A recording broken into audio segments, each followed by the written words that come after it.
Hey y'all, Tasha here, and before we jump into our regularly scheduled episode, I thought I'd tell you that I had a very good reason for missing last week.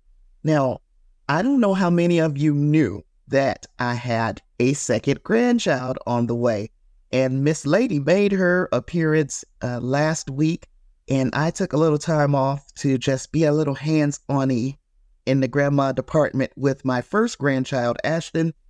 He is 14 months old, and we welcomed his little sister, Amira, to the family. And she was born on September 30th, a little late. She was supposed to be here a little bit earlier than that, but she came fashionably late, like any diva would. So I just wanted to share that piece of good news because I'm a proud grandmama, y'all. So with all of that being said, let's get into some spooky stuff for the month of October.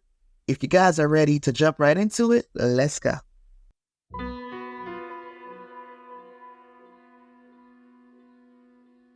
What's up, shadowy sleuths? Welcome to Sinister Silhouettes, the podcast where we dive headfirst into the darkest corners of the human psyche.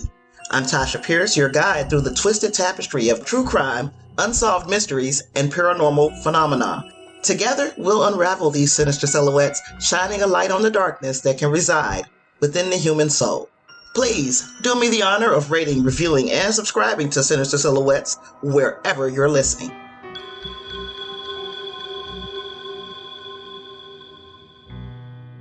Hey there, shadowy sleuths. Welcome back to Sinister Silhouettes. I'm your host, Tasha, and today we're about to embark on a journey way back in time to Halloween night in 1957, a night that forever changed the way one community felt about the innocence of trick-or-treating. Picture this. The moon hangs low in the sky, casting eerie shadows on suburban streets, while children excitedly don costumes and grab their candy bags. It's a night filled with laughter, candy, and harmless pranks. But in the heart of Los Angeles, beneath the facade of fun and festivities, a sinister plot is unfolding, one that would become etched in the annals of true crime history. Our story today revolves around Peter Fabiano, an unsuspecting victim, and two women who would forever be known as architects of terror. Their sinister intentions would lead to a chilling and shocking act of violence that left this community in disbelief. But before we dive into the dark details of that fateful night, let's set the stage, learn about the players in this gruesome tale, and unravel the mysteries that surrounded the trick-or-treat murder. Peter Fabiano was a middle-aged man living in Los Angeles in the 1950s. Born in 1910, he was a husband and a father, seemingly leading an ordinary life in a suburban neighborhood of Pacoima. However, beneath the surface, there were underlying tensions and complexities in his life. Fabiano was married to Betty Fabiano, and they had two children from Betty's first marriage. At first glance, they seemed like an average American family. However, Peter was reportedly abusive and controlling, behaviors that were not uncommon for the times. After a career in truck driving, Peter Fabiano became involved in the beauty industry. He owned two successful beauty salons and worked as a beautician, a profession somewhat unconventional for a man at that time. Now, Joan Rabel was an employee of Peter Fabiano. She came looking for work after her own divorce. She soon befriended Betty and became a confidant. During a rough patch in the Fabiano marriage, Betty went to stay with her friend. This is when the lines of their friendship became blurred.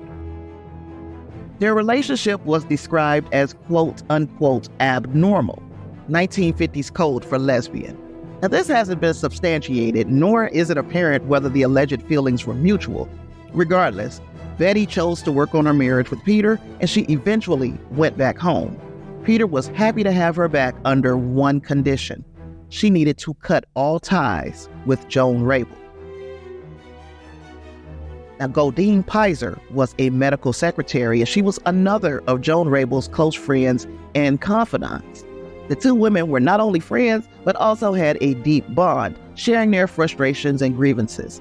During their daily coffee sessions, Goldyne became aware of the troubled relationship between Joan and Betty's husband, Peter. Joan convinced her that Betty was in mortal danger with Peter. Joan really piled it on quite heavily, Peter was abusive to Betty and the kids. He was controlling. He was a drug dealer. Goldyne believed all of this because why would Joan lie to her? However, as we say around here, believe half of what you see and none of what you hear. Soon, based on nothing but words, Goldyne would become Joan's accomplice in a nefarious plot against Peter. On that fateful Halloween night, Joan Rabel and Goldyne Pizer, driven by their anger and resentment towards Peter Fabiano, disguised themselves as trick-or-treaters and went to his home. But instead of candy, they had a far more sinister plan in mind. As the sun set over the quiet suburban neighborhood of Los Angeles, Halloween festivities were in full swing. Children dressed in costumes roamed the streets, eagerly knocking on doors and collecting candies from their neighbors. It was the epitome of a typical Halloween night, filled with laughter and innocent fun. Later, on this seemingly normal Halloween evening, Peter Fabiano and his family closed the house down and prepared for bed. Little did they know that their lives were about to take a horrifying turn. As darkness descended, two figures approached the Fabiano residence. Joan Rabel and her close friend Goldyne Pizer were dressed in Halloween costumes to disguise their true intentions. They had carefully planned their visit, not for treats, but for a deadly trick. It was after 11 p.m. when two rather large children knocked on the door. Peter Fabiano is better than me because he got out of bed, grabbed a candy bowl, and opened the door, thinking they were just regular trick-or-treaters, even though they were coming a little late. However, instead of candy, they pulled out a gun. In a shocking and tragic turn of events, they shot Peter Fabiano on his own doorstep. Chaos and panic ensued as the two women fled the scene, leaving behind a community in shock and disbelief. Neighbors, including a police officer, were awakened by the gunshot and the commotion. They rushed to the Fabiano home, called the police. Peter Fabiano was quickly taken to the hospital, but his injuries proved fatal, and he succumbed to a gunshot wound. Halloween night, which should have been a celebration of innocence, had become the backdrop for a heinous crime. Joan and Goldyne went to great lengths to blend in with the Halloween crowd. They wore costumes that concealed their identities, making it seem like they were simply children out for some Halloween fun. These costumes served as their masks of deception, allowing them to approach Peter Fabiano's home without raising suspicion. To further hide their faces, they donned masks. Although these masks were only partially concealing their features, they were kind of like the Robin mask of Batman and Robin fame. In the dimly lit streets, it would have been challenging for anyone to discern their true identities behind these masks. Now, to complete their illusion, Joan and Goldyne carried trick-or-treat bags, just like the children in the neighborhood. These bags were not filled with candies, but rather with a sinister intent and that gun that we spoke about just a bit earlier. They knew that using these bags would help them blend in seamlessly with other trick-or-treaters and make their approach to Peter Fabiano's doorstep appear innocent. Their meticulous preparation and the effort they put into their disguises were indicative of the cold and calculated nature of their crime. By successfully masquerading as harmless trick-or-treaters, Joan Rabel and Goldyne Pizer gained access to their target, Peter Fabiano, without arousing suspicion. Remember, Joan Rabel was persona non grata. Peter would have never opened the door if he suspected that she was on the other side of it. So Joan Rabel and Goldyne Pizer had used these Halloween costumes and masks to disguise themselves during the crime. This made it difficult for witnesses to provide detailed descriptions of the suspects. One witness did describe a vehicle speeding away after the gunshot, but they couldn't describe the occupants. And this was a borrowed vehicle anyway. It would not be immediately traced back to Joan or Goldyne. The police had little insight into a potential motive behind the murder. Peter Fabiano's family and neighbors were perplexed as to why anyone would want to harm him, as he appeared to be leading a relatively ordinary life. In fact, when the police asked Betty if her husband had any enemies, she could only think of one: Joan Rabel. As far as Goldyne and Joan were concerned, The Halloween murder had been a rousing success. When Joan dropped Goldyne off to her home late that night, she told her, "Forget you ever knew me." And it seems apparent that Joan was the mastermind behind the entire plot and that Goldyne had been coerced into carrying it out. But for all the meticulous planning, Joan forgot to establish one thing: what to do with the murder weapon. Goldyne knew she had to get rid of it, but she didn't know where. So she went to a high-end department store the next day and left it in a locker. This would become their undoing. Police received an anonymous tip that the murder weapon was in a locker at Bullock's flagship store in downtown Los Angeles. They eventually traced that weapon back to Goldyne, and she was brought in for questioning. 2 weeks after brutally killing Peter Fabiano, Goldyne Pizer sat in a police interrogation room and sang. Before you knew it, police had arrested her co-conspirator, but Joan was a tough nut to crack. Remember, this was the 1950s with all its biases. The women were thought to be in an abnormal relationship, and we've already discussed what that means. They had to undergo hours of psychiatric examinations to see if they were too mentally incapacitated to stand trial because of their perceived sexuality. Now, Pizer told one of those doctors, "I had no motive personally. Whatever motive I had was to please Joan. I was always easily influenced. I have been impressionable and always trusting." After hearing Pizer's account of the murder, the psychiatrist wrote, "The only thought she had was that she saved her friend, Joan Rabel, from an evil person." Once their competency was declared, the trial began, and there were stark differences between the behaviors of the defendant. Goldyne was emotional. She cried, was conciliatory, and showed actual remorse. Joan, on the other hand, had an inscrutable expression, switching between a blank look and a sinister grin. During the trial, both women entered pleas of innocence, with Pizer asserting her plea on the grounds of insanity. Emotions ran high in the courtroom as Pizer tearfully recounted the events of the night of the shooting in front of the jury. In contrast, reports indicate that Joan wore a smile as she was escorted in and out of the courtroom that day.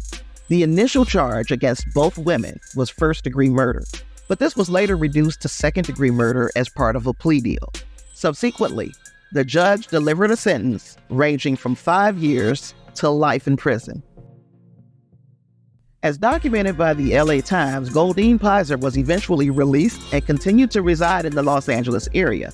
In 1971, she even held a position as an officer within the Miracle Mile chapter of the Professional Women's Club. She passed away at the age of 83 in 1998. On the other hand, Joan Rabel's fate remains elusive after 1957, with scarce information about her post-release life. Betty, the wife of Peter Fabiano, carried on, remarried, and lived a full life until her passing at the age of 81 in 1999. Of course, there are many unanswered questions surrounding this case. The most pressing one is whether or not Betty Fabiano had anything to do with the crime. From what we can glean, Betty was not involved in any way with the planning and execution of her husband's murder. It's possible that she may have confided in Joan Rabel, but it's unclear if she told Joan any of the things that Joan told Goldyne. Another question is whether these women were really involved in lesbian relationships. I think the answer to that question is irrelevant. People across the sexual spectrum commit crimes, and their alleged homosexuality doesn't make them more or less guilty or innocent. It may provide a definitive motive for the crime, but these women engaging in a relationship shouldn't have ended in Peter Fabiano's death. It's safe to say Joan was very manipulative. She had Goldyne wrapped around her little finger, and any friendship she forged with Goldyne was with the intent to use her to get closer to Betty. The question also arises, did the perpetrators of this crime receive a lenient sentence because they are women? Even with the plea agreement, I think they did. 5 years to life seems lenient for gunning a man down holding a bowl of candy in his own living room. We know Goldyne was released and was doing other things in the community by 1971. Even with her apparent remorse, that really seems soft. Another final question I have about this case: who made the anonymous call to the cops about the gun in the locker at Bullock's? A huge part of me wants to believe it was Goldyne herself. In the days after the murder, with no contact from Joan, I think Goldyne had an opportunity to think clearly. During the daily coffee dates with Joan, Goldyne remained susceptible to being brainwashed by her, and maybe that was another of Joan's big mistakes in this crime. She didn't realize her spell would be broken without those daily indoctrination sessions. And many of the articles I've read on the case say Goldyne was relieved when police showed up at her home. So I hope, in the midst of so many wrongs, she did do the right thing here. Of course, we'll never know if that is the case with Goldyne and Joan. So, what did you think of today's somber trip down memory lane? Send feedback to Sinister Silhouettes podcast at gmail.com. Thank you for 18 reviews on Spotify and 69 on Apple Podcasts, but we standing still, y'all. Keep those reviews coming. They really help the show find an audience. And before we wrap up this journey into the shadows, remember, the mystery doesn't stop here, fam. If you got a theory, a question, or just want to share your thoughts, don't be shy. Reach out to me on our social medias or via email, because this podcast here is all about community. And hey, if you are enjoying these Sinister Silhouettes as much as I'm enjoying bringing them to you, make sure you hit that subscribe button on your favorite podcast platform. You will not want to miss a single spine-tingling episode, especially as we head into spooky season. So until next time, shadowy sleuths, keep your flashlight handy and your curiosity alive. This is Tasha signing off. Stay sharp, stay sassy, and keep shining a light on those shadows. Be safe out there. Peace.